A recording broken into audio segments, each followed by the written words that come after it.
Falenderojmë Allahun dhul xhelal, selam salavat për Muhammed Mustafa sallallahu alaihi wasallam. Vazhdojmë inshallah me temën e radhës për këtë tribun. Para se me vazhdu, po do më shpreh mirënjohje edhe falënderim për këtë mundësi. Po ndihem shumë i nderuar që jam në mesin e juaj, kështu që Allah ju shpërbleft. Gjithashtu po do me nënvizu këtë punë madhështore që i keni bërë bashkërisht në këtë xhami. Është heraja më e parë që jam këtu. Lusë Allahun e madhum që xhamit e tilla, xhamatet e tilla edhe në përgjithësi organizimet tilla të muslimanëve me ushtu anë kënd botës dhe në veçantë në këto vende ku ka mungesa të theksuara. Kjo inshallah është njëra prej fortifikatave në të cilat ruhet feja dhe fetaria e muslimanit, gjithashtu edhe vazhdon me madhru Allahu i madhnuar që është siguria më e madhe që mundet me pas njerëzimi për me urujt prej fatkeqësive, cilat vinë si rezultati mungesës së madhërimit të Allahut të lartësuar. Tema jonë përbashkët inshallah sot është sfida e ruajtjes së fetarisë. Me këtë ligjërat, me këtë pjesë kemi për qëllim që e para me forcu bindjen se ruajtja e fesë është projekti kryesor. Pra pak a shumë me pas është rëndësishme ruajtja e fesë, e kjo besoj që vjen shumë natyrshëm pas ligjëratës që na majti Sheh Mirsimi, Allahu shpërbleft, dhe realitetit të dunjos. Kush e ka kuptuar dersën e parë, besoj që shumë pak ka nevojë me u koncentruar në këtë pikë, me kuptuar rëndësinë e ruajtjes së fetarisë edhe fesë në përgjithësi. E dyta, do na mundal tek rreziqet reale që ja grujnë pra njeriu të fen, jo për me shtu panik, por për me ngrit vetdijen.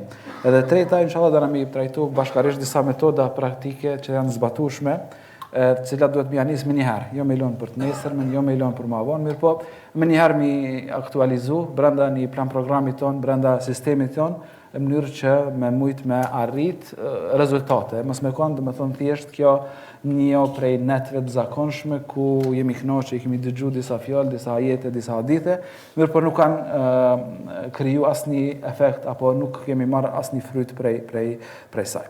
Pra, para rëndësia edhe pozita e fesë. E para duhet na ditë vëllezër të nderuam që feja është boshti i shpëtimit. Pra, feja nuk mundet mu trajtu sikurse një luks, sikurse diçka që është mirë me pas.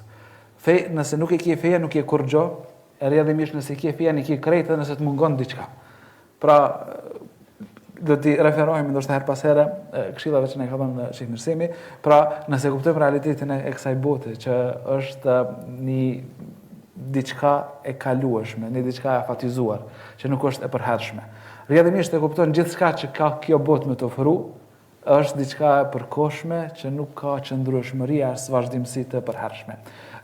Si rezultati i kësaj, nëse e ke çet vedi dhe çet kuptim, atëherë kupton që duhet më unal edhe me kështu çka është e përhershme. E përhershme është rezultatet apo frytat të cilat i merr prej fetarisë. Thot Allah i madh në Kur'an: "Wa anna hadha sirati mustaqima fattabi'uhu wa la tattabi'us subul." Rruga, pra kjo është rruga ime e drejtë, e që është për qëllim feja në përgjithësi me gjitha dispozitet, pra udhëzimet e Allahut madhëm, fjalët e Allahut madhëm, Kur'anin fisnik, hadithet e pejgamberit sallallahu alaihi wasallam, edhe gjithçka që nuk kuptohet me korpusin e dispozitave, të cilat duhet mi pas parasysh secili besimtar në varësi për obligimeve që kanë raport me to. Pra, kjo është e rruga e drejtë. Ndërkohë që gjithçka tjetër jashtë këtyre, pastaj ato janë rrugica të cilat nuk duhet me i pasu. Pra, udha e drejtë është një, e rrugicat janë shumëta. Nëse mëson udhën e drejtë, rrugën e drejtë me lejen e Allahut, nuk të ndohesh pasaj për rrugicave ndryshme, të cilat shumë herë dalin ato kryqëzime në jetë, që ti, domethënë, ndonjëherë në mungesë të njohjes se cila është rruga e drejtë, ke mundësi me u tundu. Mirë po në moment që e din që rruga e drejtë është feja e Allahut madhëm, dispozitat cilat i mësojmë në Kur'anin fisnik, këshillat e pejgamberit sallallahu alaihi wasallam, shpjegimet e dietarëve që ne kanë dhënë për to, atëherë gjithçka tjetër bëhet shumë më pak e rëndësishme dhe shumë më pak joshse. Tjetër duhet me ditë që rëndësia e fesë, domethënë duhet më kanë një vedi e ngulitur në thellë në mendjen tonë. Shumë herë për gjëra të ndryshme, na jena të vetëdijshëm që duhet mi rujt. Për shembull, njerëz që janë marakli mas kerrave të mirë, mas veturave të mirë. Domethënë, përveç që kujdeset me marrë një kerr të mirë, e ruan që atë kerr mënyrën që është më të mirë. E izolon, ja PPF, ja jo, ja kjo, mënyrë që mos me shkaktu asnjë gërvishje, asnjë dëmtim, sepse në moment që shkaktohet ndonjë problem, qoftë edhe kozmetik, në veturën e tij, domethënë i shkakton kokqarje, i shkakton dëshpërim.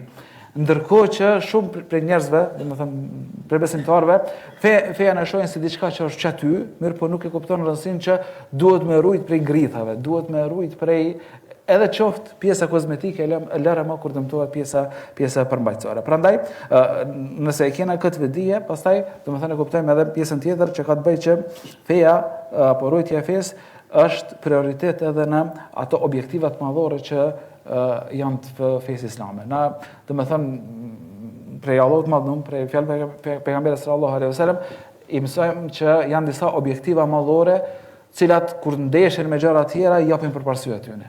Prej tyne është rujtja e jetës. Pra Islami apo feja apo Allahu madhëm pra na mëson që jeta është shumë e rëndësishme. Prandaj duhet me rujtë dhe nuk kena drejt me shpërdor as tonën as dikujt tjetër. Është prej tyre është rujtja e nderit, është rujtja e pasardhësve. Në mes tyre është edhe rujtja e fesë. Kjo tregon që prej atyne gjërave që janë të paprekshme, që zguxon asnjëherë me i cenu, është edhe feja. Në moment që cenohet feja, pra ke prek në objektivat madhore. Prandaj, për shembull, nëse në rrethana të ndryshme të rrezikohet jeta, diçka që është haram edhe ndaluar, për ty më nuk quhet haram apo e ndaluar. Pra, nëse le të supozojmë jemi në një mjedis ku nuk ke ushqim, edhe duhesh me hongër coftin, që coftina është haram me hongër. Për shkak që rrezikohet jeta, ti lejohet, bëhet halal për ty me hongër coftin aq sa me shpëtu. Pse? Për shkak që ruajtja e jetës është prej objektivave madhore të shariatit apo të fesë. E mesin e këtyre objektive apo të njëjtën vlerë, madje akoma të madhe ka dhe rujtja e fesë. Në moment që të rrezikohet feja, nuk ke mundësi pasaj me të shku mendja që mi dhën rëndësi diçka e tjetër, e këto inshallah kur dalim tek në kapitullin tjetër apo tek pjesa e dytë e këtij trajtimi, e shohim që ka rreziqe të ndryshme, të cilat shumë herë, domethënë mundet me urujt vetaria nëse te i kalohen apo hiqet dorë prej tyre. E treta vetëm ndërum, feja është identitet edhe nder. Pra nuk është diçka prej cilës ti duhesh me u turpru. Nuk është diçka cilës ti duhesh me mshef. Domethënë mendësia e bashkëkohore është që feja ndonë me konsideru diçka private, diçka të mbyllur, diçka që mundem me kry brenda xhamive, ose mundem me kry brenda shtëpive, mirë po nuk mundem me manifestua edhe në publik. Na duhet me ditë që feja për neve është pjesë e pandashme e identitetit tonë.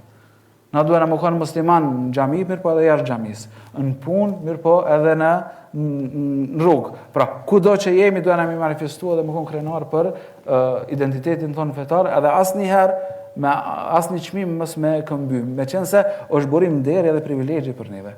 Në moment që e kuptojmë fenë edhe rëndësinë e saj, domethënë frytet e saj, e që për fryteve të saj kryesore është arritja e kënaqësisë së Allahut, e me arritjen e kënaqësisë së Allahut kena arrit gjithçka në këtë jetë, atëherë kuptojmë që prej fesë nuk duhet me u zmbraps, prej fesë nuk duhet me u turpru, e aq më pak domethënë me fshi. Gjithashtu duhet me ditë që feja është amanet deri në vdekje. Pra nuk është diçka që duhet me pas me një periudhë të caktuar. U koni keq kuptim i përhapur alhamdulillah me kalimin e kohës është eliminu deri diku që njeriu duhet me anis me u fetarizu apo me arrit fejen që atëherë kur janë anis për me dalë në penzion ose kur të ploket. Domethënë meqense para kësaj ka prioritete tjera në jetë, ka projekte tjera në jetë. Pra ka gjëra tjera që duhet mi kry. Nëse kuptohet në çet formë feja, atëherë është kuptimi i mangat. Pra feja është diçka që ty të shoqëron prej momentit kur janë nis me arsyetu. Që prandaj edhe pejgamberi sallallahu alajhi wasallam na ka mësuar që fëmijët 7 vjeç më mësu me u fal. Pra 7 vjeç më mësu me fal. Pse? Sepse që atëherë janë nisin me arsyetu. Që atëherë janë nisin me ditë me bën jetë. E prej gjatë herët derisa ai ke arsye. Pra derisa ti je gjallë apo e ke arsyeën, gjitha dispozitat fetare duhen me shoqëruar në jetë. Thot Allahu madhum Kur'an, ya ayyuhalladhina amanu taqullaha haqqa tuqatihi wa la tamutunna illa wa antum muslimun. O ju pra që keni besu, keni frikë Allahun me një devotshmëri të drejtë, të sinqertë, pra mbrohuni prej hidhrimit të Allahut e prej gjunaheve me sinqeritet plot edhe me seriozitet plot. Edhe pjesa e fundit e këtij ajeti që është argument për këtë që po e them, wala tamutunna illa wa antum muslimun. Edhe asesi mos lejoni që ju me vdek vetëm se duke qenë musliman. Qysh e sigurojmë që vdekja jon ka me kon si musliman? Nëse nuk jemi të shoqëruar me vetdijen që gjithmonë duhet me i respektu dispozitat fetare. Pra, nëse na mungon që kjo vetdije dhe nuk e shoqërojmë jetesën tonë, përditshmërinë tonë, duke organizuar ashtu siç Allahu më na ka mësuar, ashtu siç pejgamberi sallallahu alajhi wasallam na ka porositur, atëherë nuk kena me mundësi me siguru apo më kon sigur që vdekja jon ka më na nxon duke qenë musliman. Edhe kundërta. Nëse secila ditë e jona është e organizuar me çashtu siç Allahu më na ka mësuar, çashtu siç pejgamberi sallallahu alajhi wasallam na ka udhëzuar, çashtu siç dietarët dhe hoxhallarët na këshillojnë. Atëherë nuk ka mundësi me kon ndonjë fund tjetër vetëm se duke qenë si musliman. Qëllimi pra nuk është thjesht bukon musliman për një kohë caktuar, por mu kon musliman derisa të vdesësh. E kornizë për praktike e cila i përfshin pra krejt poret e jetës, mirë për nuk është krejt feja. Është nëse mungojnë që kjo kornizë, atëherë mungojnë cene tjera, nuk ka mundësi me kona të tjera. Është hadithi i mirë njohur, pra që bunia l-Islamu ala khamsin, Islami është ndërtuar mbi 5 shtylla, mbi 5 baza, edhe janë për qëllim pra shtyllat e Islamit. Është shahadeti, namazi, zakati, agjerimi, edhe shkuarja në haxh për atë që ka mundësi. Pra nëse këto 5 shtyllat e Islamit i kena parasysh, edhe pastaj gjithçka që është rreth tyre, atëherë me lejen e Allahut inshallah pjesën kryesore të fetarisë e kena. Atë kornizën kryesore mbi cilën e ndërtojmë fortifikatën ku e ruajmë fetarinë tonë e kena. Çka shtojmë për te këtyre për obligimeve, ajo do të thonë është përmbushja e asaj që Allahu na ka urdhëruar. Çka shtojmë për te këtyre prej atyre që janë gjëra të pëlqyera, aq më të fortë e bëjmë fetarinë tonë, aq më të sigurt jena prej cenimit apo gërvishjes, e grithjes apo gryerjes së saj. Çka mungojmë për këtyre, çash pastaj rrezikojmë me shqit rreth devijimit edhe rrjedhimisht me rreziku fetarinë. E prej këtu do më marr shkak që më dal tek rreziku nga devijimi, e që mi përmend disa pika të cilat besoj që disa për juve i kanë shkuar mendje apo i kanë ndërdije, mirë po vdojmë i theksua dhe me i qitë për para syve tanë që me pas kujdes mos me ran kurtet e djalit mallkuar dhe kështu me rreziku gjën më të shenjtë që i kena. Pra, në fillim e përmendëm që maraklit kjerreve e ruajnë kjerren e tyre prej grithave, prej përgjithësi pra i rinë gati. Ata që i kanë marak gjana tjera pra i ruajnë shumë, i nuk kujdesen shumë që mos më ndodhë diçka e keqe. Edhe muslimani i mirë, ai i cili e ka kuptuar sa rëndësishme për to është me kon musliman i mirë, sepse nuk ka mundësi ndryshe me gjetë shpëtim, kujdeset që mos ndoshta edhe në mënyrë të pavetdijshme rrezikon diçka për fetarisë së tij, rrjedhimisht pastaj i dalin problemet pa numërta edhe të shumta me cilat e ka shumë të vështirë pastaj riparimin e tyre. E para, devijimi shumë shpesh vjen me hapa të vegjël. Pra, kur themi me rujt fetarin, dikush mundet me shkon mendje që mos e bën ndonjë gjuna shumë të madhe. Mos e bësh shirk Zotit. Ose mos bëhet domethënë amoralitet. Ose mos arrej. Ose domethënë mos e bën ndonjë prej mëkateve të mëdha që i ka përmendur pejgamberi sallallahu alaihi wasallam. Pra, mirë po shumë herë duke bërë gjuna të vogla në vazhdimsi, njeriu shet drejt mëkatit. Madje jo edhe me gjuna, por ndonjëherë thjesht edhe me neglizhencë. Pra, duke i neglizhu, le të themi, gjërat që duhet mi bëa pa masat preventive që duhet mi marrë për me rujt fetarinë e tij dhe mos me rreziku. Pra, për shembull, me ardhe dhe me u falë në xhami me xhamat. Nëse je larg, pra bazë mendimit më të saktë është që është sunet. Nuk është që e nin ezanin, atëherë është sunet me ardhë me falë namazin me xhami. Që kjo shkëputje e jotja, do me thënë në arsyetimin që është sunet, hajtë se nuk e kam obligim me falë në shtëpi, do me thënë mundet më duk shumë e vogël, një neglizhencë se cilën ti e tregon. Mirë po, me kalimin e kohës, ti ftohesh prej xhamisë dhe rrjedhimisht që këtë ftohje që i ke nga xhamia e kompenzon me diçka tjetër. Çka të zbrasti që e krijon duke ndarë për xhamisë e kompenzon me diçka tjetër. Me këto pastaj krahasoj edhe adhurime tjera apo vepra tjera të cilat mundet më kon pra thjesht lënia diçka e të vlefshme e jo domosdoshmërisht me u fut në diçka që është gjuna. Një tjetër do të thënë që mundet më konsideru si hapi vogël e që faktikisht është i madh me qenë se ty të afron drejt devijimit të largon prej udhëzimit është me normalizu haramin.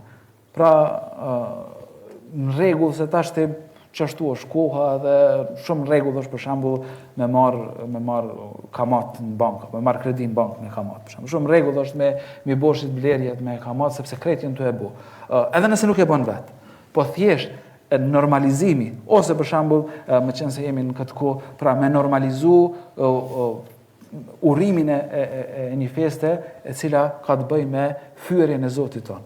Pra fyet Zoti jon në mënyrën më të rëndë duke i atribuar atij djalë, edhe ty e normalizon për shembull urimin duke marrë ndoshta shpjegime tepër të gabuara. Pra, secili normalizim i gjunaheve, edhe nëse nuk e bën vet, është një hap i cili mundet më pasi i vogël, mirë po ta rrezikon pra seriozisht apo rrezikon seriozisht devimin, ta rrezikon seriozisht fetarin.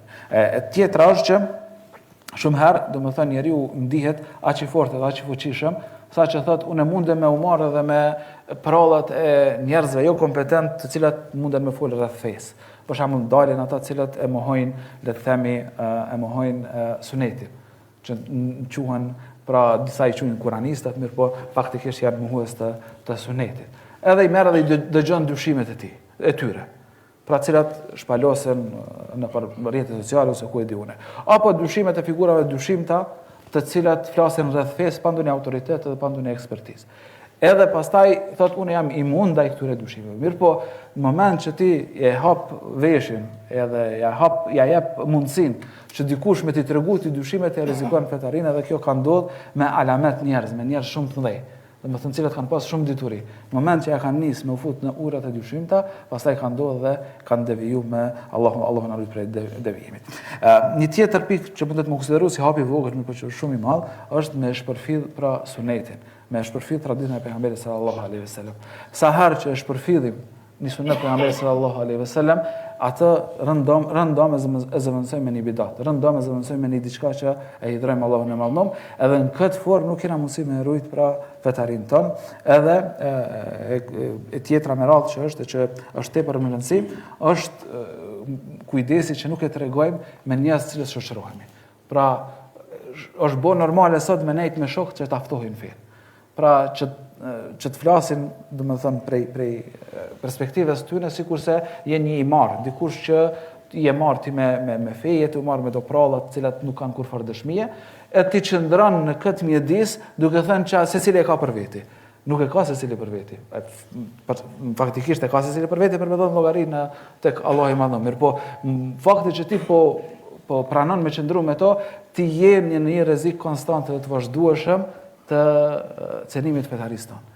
Sepse nuk e din kur dorëzohet apo kur i ul heshtat, edhe i ul mburojat, edhe në qatë moment të futen këto dyshime edhe pastaj duke kombinu edhe me epshet, ato të mundin edhe kështu të rrezikon devijimin seriozisht.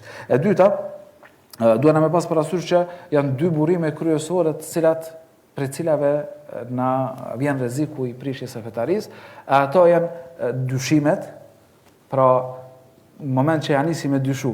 Për shembull, nesër e kemi inshallah seminarin dhe kena me nesër mas nesër kena me fol inshallah për forcën argumentuese që ka Kurani, Suneti dhe Ixhmaja. Pastaj ditën tjetër janë edhe dyshimet rreth forcës argumentuese të tyre.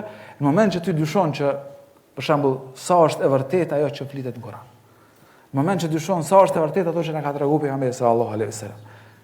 Në veçanti për gajbiatet, në qatë moment domethënë ti veç e ke marr rrugën e devijimit. Gjithashtu, në moment që ti i dorëzohesh epsheve të nefsit tonë, vetes tonë, dije që rruga e devijimit domethënë është më afër se gjithçka tjetër. Në moment që ti domethënë secilin qef, secilin dëshirë që e ke, pra gjithçka që ka kjo dynjë që ofron, ti je i gatshëm me dhënë gjithçka për me marrë çatë naci, atëherë devijimi domethënë e ke të dera. E treta, më mi përmendë disa prej shkaqeve kuas tonë të devijimit, ato janë shumë herë domethënë njerëz edhe pse e kanë mosdijen, pra kanë ignorancën fetare, kanë me qef me fol me emocion. Pra flet për fe me emocione jo me dije. E kjo është shkaku njëri për shkaqeve që rrezikon devijimin tonë, rrjedhimisht domethënë ty të bën të predispozum që me kon pra lëngdekse e zjarrit Allahu na ruaj. Apo kyçja në rrjetet sociale apo përgjithësi në internet pa filtra. Pra gjithçka që të ekspozohet duke ju dorëzuar algoritmeve të rrjeteve sociale që i ka. Pra gjatë gjithë ditës duke bërë scroll, duke i kthyer domethënë përmbajtjen, çat ushqimin që ti e merr, çat feedin që ti e merr prej rrjeteve sociale apo prej internetit në përgjithësi, nuk ka mundësi në asnjë mënyrë më u përkthy si diçka shëndetshme apo e dobishme për ty. Nëse nuk është e dobishme, atëherë minimumi është që jetë e hupni herë, jetë e hupni kohë që më dëshmë shfrytëzuar në dobi. E shumë herë që mos më thonë secilën herë për shkak mungesës matjeve pra të sakta, ato vinë me pasoja të cilat ty domethënë të ekspozojnë ndaj gjërave të cilat janë të ndaluara. E treta prej shkaqeve aktuale është përveç shoqërisë që të aftof, është edhe shoqëri ndonjëherë që është aq e keqe sa që tërheq drejt gjunaheve dhe harameve. Krejt jemi duke bërë të jetuna e prish. Hajde edhe ti me neve sepse na jena shok që sa vjet. Në familje, krejt familje është të e bo qëtë aheng, qëtë formë, merë pjesë edhe tip, sepse s'ka kur gjë të keqe, mos u ndaj prej krejtve. Pra, kjo mendësi, edhe kjo gadishmëri e njeriut që me shqit drejt gjunaheve, vetëm për hatër të dikujt tjetër, është në thelb, domethënë, fillimi i prishjes së raporteve ti me Allahun e Madhënuar. Një tjetër pjesë që është prej shkaqeve me cilat ballafaqohemi në kohën tonë, është edhe qëndrimi në mjediset ku bëhet gjunah apo mëkat. Nuk ka mundësi domethënë gjatë gjithë ditës me nejt kafeve duke dëgjuar muzikë, duke ku konsumohet duhani, duke thith timin e duhanit, duke një muhabetet e kota, edhe me thënë që unë jam i sigurt. Edhe nëse është i rregullt në namaz, edhe nëse është për atyre që është i kujdesshëm i plotësuar se cilën prej kurseve të Islamit, madje edhe nëse është për atyreve të cilat e falen rregullisht namazin e natës, edhe bëjnë vepra vullnetare. Në moment që ti je në mjediset ku bëhet haram, në mjedise ku ka gjunahe në vazhdimsi, ti nuk je guri, ti je njeri, ti je i ndikueshëm. Edhe secili njeri është i ndikueshëm. Kështu e na të krijuar për Allahut të Madhënuar, rrezikojmë domethënë me prish vetarin ton. Një tjetër është prej ndoshta është edhe tipari i kohës tonë, është entuziazmi i tepruar në faza të shpejta. Për shembull, dikush i cili halasja ka nisë me mi fal 5 vakt namaze, 5 vakt namaz domethënë, hala nuk është duke dhënë zakatin që është duhet duke nxjerr, hala domethënë nuk shkon haxh edhe pse ka mundësi, hala nuk i ka kryer kushtet kryesore, del edhe merret me tema tepër për te kapacitetit të tij. Ose i jep zor në disa prej adhurimeve duke u nxjerr aty për çaty edhe e tepron. Ose i shtrëngon gjërat të cilat nuk janë shtrënguar në fe, vetëm si shenjë e devotshmërisë të cilën don me u tregu njerëzve të tjerë. Pra, në entuziazëm i tepruar është njëri prej shkaqeve të devijimit, sepse njeriu nuk ka mundësi me kalu prej një gjendje tepër të keqe, ku i mungojnë gjërat esenciale me një stad tepër të lartë. Prandaj edhe shohim prej selefëve, kur e përmendin për shembull, unë 20 vjet kam punu derisa ja kam mësu, le të themi, namazin e natës. 20 vjet e kam detyruar veten me uqu, me zor derisa ja kam mësu namazin e natës. Apo 30 vjet më zhdash derisa ja kam mësu edukatën. Pra, është një proces i vazhdueshëm dhe nuk është akt. Në moment që ti e përkthen një fetarit në altë, një devotshmëri, sikurse akt, atëherë ti dëshpërohesh për mungesën e rezultateve. Qysh unë i lexova sot 50 faqe Kur'an edhe nuk e ndiva kurfar kënaqësie, po sepse i ke lexuar vetëm një herë në jetë. Ose unë e bona hat me Kur'anin në Ramazan edhe nuk e ndiva kënaqësinë cilën e përmendin dietarët apo e përmendin hoxhallar në derset e tyre. Po sepse i ke lexuar vetëm Ramazan, mas si prej Bajramit, edhe në Ramazanin tjetër nuk e ke hap më Kur'anin, nuk e marr më me Kur'an. Nuk ka mundësi domethënë me ndje lezetin. Gjithashtu edhe duke i shtrënguar gjërat të cilat nuk i ka liru feja, pra çështjet të cilat munden më kon doras 30, i shtrëngon, ndërkohë që çështjet që janë kryesore domethënë nuk i respekton. Një tjetër gjë e cila është për shkaqeve të devijimit është edhe zëvendësimi pra i sunetive me bidate. Pra, në moment që nuk e rregullojmë mënyrën qysh e adhurojmë Allahun e Madhëm, mënyrën qysh ndërtojmë raportet me Allahun e Madhëm, atëherë na veprojmë me një farë forme me ignorancë, rrjedhimisht pastaj gjithçka që duket sikur fe na e marrim edhe përkthejmë që është fe. Pra, na jena pasus të Muhamedit sallallahu alaihi wasallam, për neve është shumë e rëndësishme që mi plotësu kushtet e pranimit një vepre. E ato janë dy kryesore masi të plotësohet kushti i madh që është me qenë musliman. Sepse dim, nëse je musliman, nuk ka asnjë vepër që pranohet tek Allahu i Madhëm. Nëse je musliman, atëherë ke dy kushte kryesore. E para është që secila vepër më qenë e sinqertë për hir të Allahut të Madhëm, edhe e dyta është më qenë në raport apo në mënyrën që na ka mësuar pejgamberi sallallahu alaihi wasallam. Nëse mungon njëna prej këtyre kushteve, atëherë faktikisht apo praktikisht je duke u lodh kot sepse nuk mundet me plotësu diçka që nuk i ka plotësu kushtet. Edhe e fundit për këtë pjesë është që njerëzit shumë herë devijojnë për shkak të një shizofrenie, pra skizofrenie që e kanë në kohën e sotme, një hipokrizie, që janë njerëz të ndryshëm në ambiente të ndryshme. Pra, ndonjëherë ndodh që e shën mes vllaznive, në xhami, sikurse model edhe shembull. Thu, me që këtë djalë, me që këtë burr s'ka. Domethënë, a është i shërbyeshëm, a është i mirë. Mirë, në familjen e tij është prej njerëzve më të këqij. Është për njerëzve më të padrejtë. Ose e sheh në, le të themi, dorëlir. Mirë, po biznesin e tij është prej dallavërgjive, që i bën mashtrime të ndryshme. Kjo nuk ka mundësi, domethënë, me të ofru stabilitet në fe. Nuk ka mundësi që me rujt fe dikush i cili nuk është i njëjtë sikurse kur është në shtëpi, sikurse kur është në xhami, sikurse kur është në biznes apo në tregti, sikurse kur shet, sikurse kur blen. Pra, nëse i mungon konsistenca në petarinë e tij edhe në varësisht të ambientit, pastaj gjithmonë ndron, në varësi të kënë e ka përpara ndron, kjo nuk kupton që realisht nuk e ka për hir të Allahut të Madhëm, sepse nëse e ka për hir të Allahut të Madhëm, që ato që e bën për në xhami duhet me bëhen në rrugë edhe në shtëpi edhe në punë edhe gjithku tjetër. Do na pas parasysh që gjithashtu njëra prej shkaqeve të devijimit është edhe lënia mënjan e veprave të cilat mundemi mi bë në kohën që mundemi mi bë. Thot pejgamberi sallallahu alaihi wasallam, "Badru bil a'mali fitnan ka qit'i al-layli mudhlim."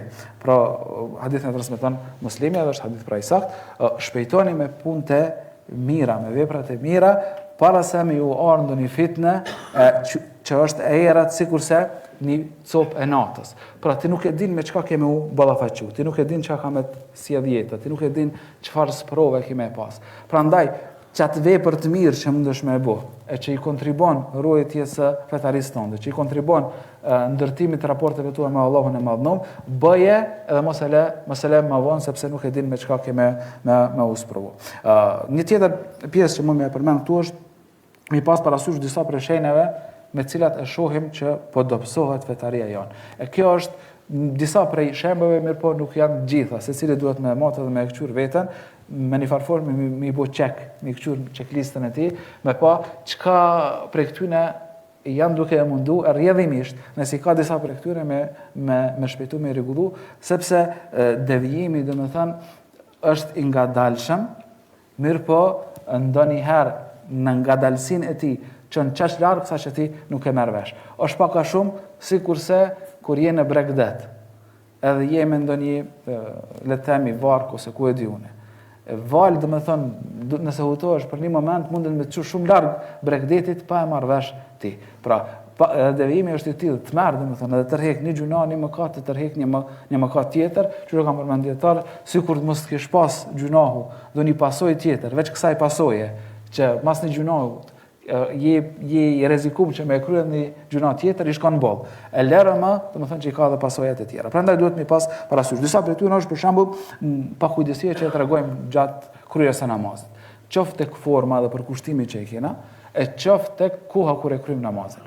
Nëse të mungon kujdesi për obligimin kryesor që e ke në jetën tënde, e që është namazi, e jemi të folë për namazet obligative, atëherë çysh mundesh me pretendu që i ke gjëra tjera.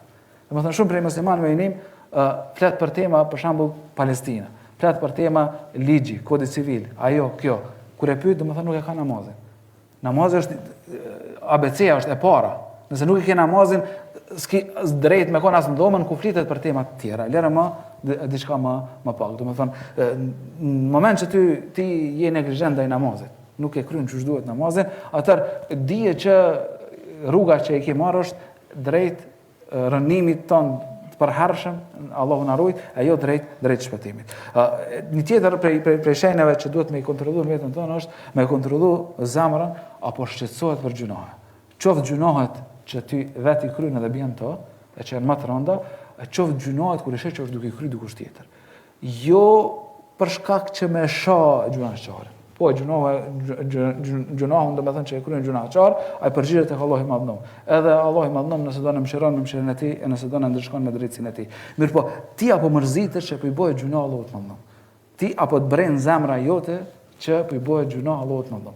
Nëse nuk të bren zemra jote, dije që nuk është diçka në rregull me ty, sepse s'pare nuk e njeh Allahun e Madhnom. Me njeh Allahun e Madhnom, me ditë domethënë kush është Zoti jot, kush është Allahu i Madhnom, edhe me ditë pastaj kush do të thënë çka po i bëhet, gjunahu kujt po i bëhet, atëherë do të thënë nuk ka mundësi vetëm se me u mërzit në zemrën tonë, që kjo mërzi pastaj ty të shtyn edhe me marr hapa konkret prej ty në është për shembull me këshillu nëse është e mundur, me u lut për tek Allahu i Madhnom që me përmirësu gjendjen e atij që bën gjuna ose edhe kështu me radhë.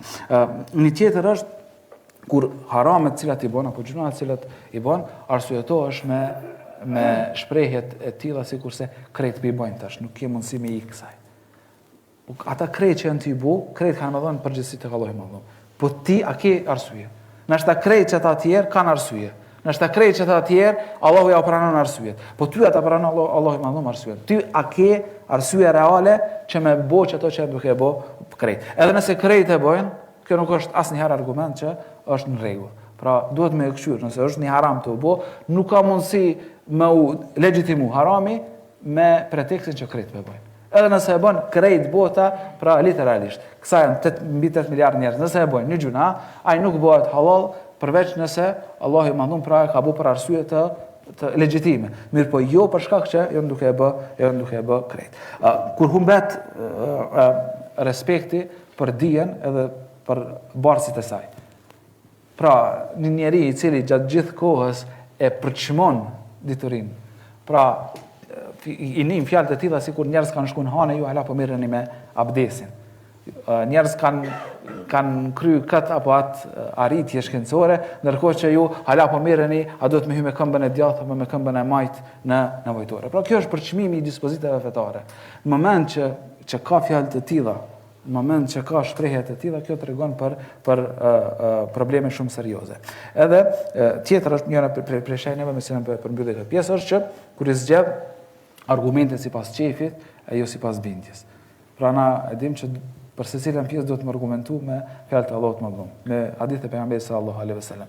Në moment që ti e zgjedh një argument se që ashtu takona, që ashtu përshtatet, dije që je duke rrezeku fetarin tënde dhe je duke shqit drejt devijimit Allahu na ruaj. Ne përmendim shkurtimisht 7 shtylla praktike, të cilat nëse i mbajmë dhe i ruajmë, me lejen e Allahut inshallah jena të fortifikum, pa dash me zgjat, mirë po, thjesht mi pas parasysh që mos me u kuptu kjo shpalosje si kur vajtim, pa hapa konkret se çka duhet me bë, nëse i gjejmë disa apo ndonjërin prej këtyre shenjave, Allahu na ruaj, por edhe nëse nuk e gjejmë pas parasysh, pra çysh me rujt gjën më të çmuar që i kemi.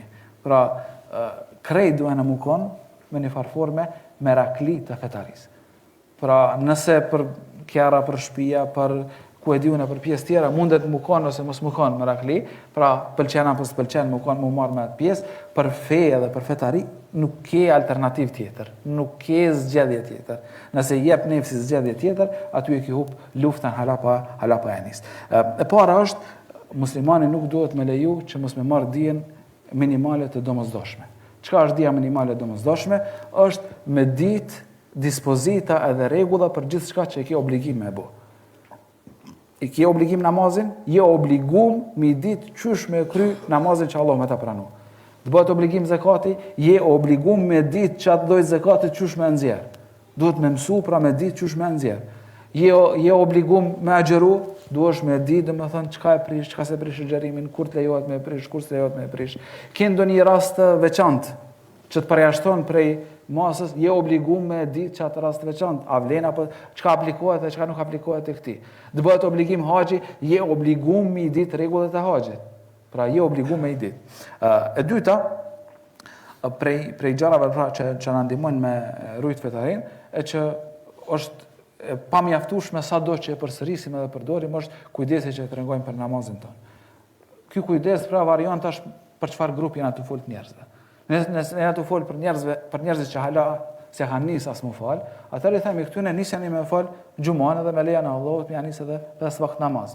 Nëse janë të fol për njerëz të cilat janë të kujdesshëm që me i rujt namazet e tyre në kohët e tyre, jemi duke fol që me rujt kujdesin e tyre me përkushtim me fal namazin. Nëse jena në grupin e njerëzve të cilat janë duke fal namazin me përkushtim pra namazet obligative, atëherë duhen me shtu për te i kësaj, sepse nëse ti mjaftohesh me namazet obligative, kjo është një tregues që ti nuk jetu janë i lezetin qaq namazit sa që me të shty që ai namaz obligativ për lezetit e knasisë që janin me falën namaz tjetër që është vullnetar edhe në këtë formë me shtu. E treta, duhen me pas një lidhje ngushtë me Kur'anin fisnik. Nuk është e pranueshme që një njeri më konë i udhëzuar për 10 vjet, për 15 vjet, po edhe më pak se kaq, edhe mos me pas një kohë apo një pjesë të Kuranit caktuar që më përsërit edhe me lexu çdo ditë. Pra, nuk paramendohet, nuk është e mundur me u paramendu që dikush me kon i shnosh fetarisht me zemrën e tij të shnosh, e në njëjtën kohë mos me pas kurfar raporti me Kuranin fisnik. Mos me pas asnjë faqe që e lexon çdo ditë. Apo as 2 faqe që i lexon çdo ditë. Pra nuk është për qëllim që më kon sasia e madhe. Qoftë edhe vogël, qoftë edhe një ajet, qoftë edhe gjysmë faqe. E rëndësishme është zbon me kalu asnjë ditë pa u marrë me fjalën e Allahut madhum, me qenë se që ajo është mënyra më e mirë për mi mush bateritë e imanit edhe fetarisë. E katërta është dhikri edhe duaja që janë burojë brendshme prej vesveseve edhe prej epsheve. Një njeri i cili bën dhikr e përmend Allahun e madhum, nuk ka mundësi pastaj me usenu prej djajve qofshin njerëz apo gjin. Një njeri i cili lutet Allahut madhum në vazhdimsi që me rujt gjendën e tij që është më e shtrenjtë, që është fetaria, nuk ka mundësi pastaj Allahu i madhum mos m'ia pranu këtë lutje edhe këtë dua. Prandaj përmendet prej Sheikhul Islamit për shembull që komplet paraditën prej mas namazit sabahut deri në drek e ka pas të ndam vetëm për me bë istighfar tek Allahu i madhum edhe me përmend Allahun e madhum me edhkarat e ndryshme, me dhikret e ndryshme. Edhe rezultati i çasaj, domethënë e kalon një trashëgimi, cilën na e përmendim edhe me lejen e Allahut, është duke u shpërbly edhe pse ka qindra vjet që ka vdek Allahu më shëroft. E pesta, duhet me marrë një vendim shumë strategjik jetësor. Ajo është që më urrethu prej njerëzve cilët e kanë që dert dhe që tallë. Pra, duhesh me zgjedh patjetër, pa alternativë që shoqëria jote më kon shoqëria e cila i ka synimet e njëjta me ty. Nëse jemi në një shoqëri që nuk e ka synim për me rujt fetarin, që nuk i intereson fort, domethënë, a i grithet as i grithet namazi, a ka apo s'ka namaz, domethënë, nuk e ka që dert, atëherë shumë problem është që ti me në qatë shoqëri ti me rujt fetarin që përmendem edhe më herët. E gjashta, duhet me i shfrytzu shkaktarat e gjunohut. Për shembull, dikush i ka follow këtë faqet në internet që janë më pa lidhje të mundshme. Edhe thot, s'ka problem se në këto nuk ndikojnë të une. Jo, të ndikojnë vajem. Sepse ti nuk i kufizu vetëm për shkaktarëve që kanë me të shty drejt gjunohave. Kur gjo keme një muzikë, kur gjo keme pa një gru që nuk është mbulu me që shduhet. Hiq, le t'i lejmë më njanë gjërët e tjera. E që, pra, njeriu, pra, thamë është një qenje ndikueshme. Edhe e shtata është teube e vazhdueshme, apo pra pendimi i vazhdueshëm. Na duhen me ditë që përkundër angazhimit ton, që dona me kujdes që me rujt fin, përkundër angazhimit ton që mos me ra në pikat apo veprat cilat e rrezikojnë fetarin ton, është larg mend që gjithmonë më shpëtu, që kur mos me bëj gjuna. Nga më pejgamberi sallallahu alaihi wasallam, pra secili biri Ademit është gabimtar, secili është gjunaqar. S'ka mundësi mos me bëj gjuna. Mirë po, ajo që dallon ty prej shejtanit është që gatishmëria jote me u pendu. Pra cili është dallimi kryesor, le të themi, mes Ademit alayhis salam edhe Iblisit mallkun, është gatishmëria për me u pendu. Pra, Iblisi pas gabimit këmbgulin gabimin e tij. Tha unë e kam mirë, nuk e kam keq. Insistoi në gabimin e tij. Ndërkohë që Ademi alayhis salam pas gabimit të tij i rapi shmon edhe u pendu tek Allahu i Madhëm, i kërkoi falje dhe Allahu e fali. Pra, nëse taubja dhe pendimi tek Allahu i Madhëm është diçka që ty të ftofet prej shejtanit, pra ta humb shpresën, djalli më kum prej taubes, e ka fitu luftën me ty. Edhe nëse i ke krejt të sanë tjera. Se në moment që bjen gabim, domethënë ti bjen komplet. Për këtë arsye pra duhet me pas parasysh që në vazhdimsi, sa herë që gabon me u kthy tek Allahu i Madhëm, edhe hadithet, ajetet janë të shumta në këto pika të cilat i kam përmend, mirë për shkak të kohës e kam pasur arsyeshme që mi përmend këto pika edhe argumentet besoj që i keni dëgjuar shumë herë prej dietarëve, ndoshta në ndonjë rast tjetër i përmendim edhe disa prej këtyre argumenteve, të cilat janë pra të shumta të përsëritshme tek fjalët e pejgamberit sallallahu alaihi wasallam, edhe gjithashtu tek fjalët e Allahut të lartësuar. Unë lut Allahun e Madhëm që më na rujt gjën më të shenjtë që kena, që është në raporti jon me Allahun e Madhëm, që nën kupton për fetarin ton, në moment që fen ton e kena në rregull, çështjet e tjera janë gjitha më lehtë. Allahu na rujt nëse dëmtohet fetaria jonë, pastaj pjesë tjera çka do që janë, ato janë të pavlefshme në raport me fetarin. Kjo është e gjitha. Sallallahu ala Muhammedin wa ala ali Muhammed walhamdulillahi rabbil alamin.